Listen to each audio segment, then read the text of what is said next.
ಇನ್ನು ಬೆಳೆಯುವ ಸಿರಿ ಮಡಕೆಯಲ್ಲಿ ಅನ್ನೋ ಹಾಗೆ ಇಲ್ಲೊಬ್ಬ ಪ್ರತಿಭೆ ಜಿಲ್ಲಾ ಟೆಕ್ವಾಂಡೋ ಸಂಸ್ಥೆ ಧಾರವಾಡ ಹಾಗೂ ನಿಡವಣಿ ಕಲಾ ಮತ್ತು ವಾಣಿಜ್ಯ ಮಹಾವಿದ್ಯಾಲಯ ವಿದ್ಯಾರ್ಥಿಯಾದ ಮಿಲನ್ ಭಟ್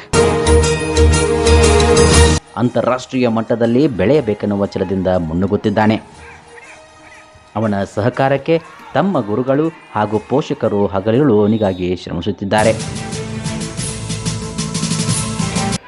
ವೀಕ್ಷಕರೇ, ಸದ್ಯದಲ್ಲೇ ಸಾಧನೆಗೈದ ಮಿಲನ್ ಭಟ್ ಇವರ ಸಂದರ್ಶನ ನಮ್ಮ ಸುದ್ದಿವಾಹಿನಿಯಲ್ಲಿ ಬರಲಿದೆ. ವೀಕ್ಷಿಸಿ ಇವನು ಯಾವ ರೀತಿ ಪ್ರಾಕ್ಟೀಸ್ ಮಾಡ್ತಾನೆ, ಜೊತೆಗೆ ಅಂತಾರಾಷ್ಟ್ರೀಯ ಮಟ್ಟಕ್ಕೆ ಬೆಳಿಬೇಕನ್ನುವ ಛಲ ಇವನಲ್ಲಿದೆ, ಅವನ ಒಂದು ಪ್ಲ್ಯಾನ್ಸ್ ಏನಿದೆ, ಯಾವ್ಯಾವ ರೀತಿ ಏನೇನಿದೆ ಅನ್ನೋದನ್ನು ಸದ್ಯದಲ್ಲಿ ನಮ್ಮ ಸಂಪೂರ್ಣ ವಾರ್ತೆಯಲ್ಲಿ ಅವನ ಸಂದರ್ಶನ ಬರಲಿದೆ.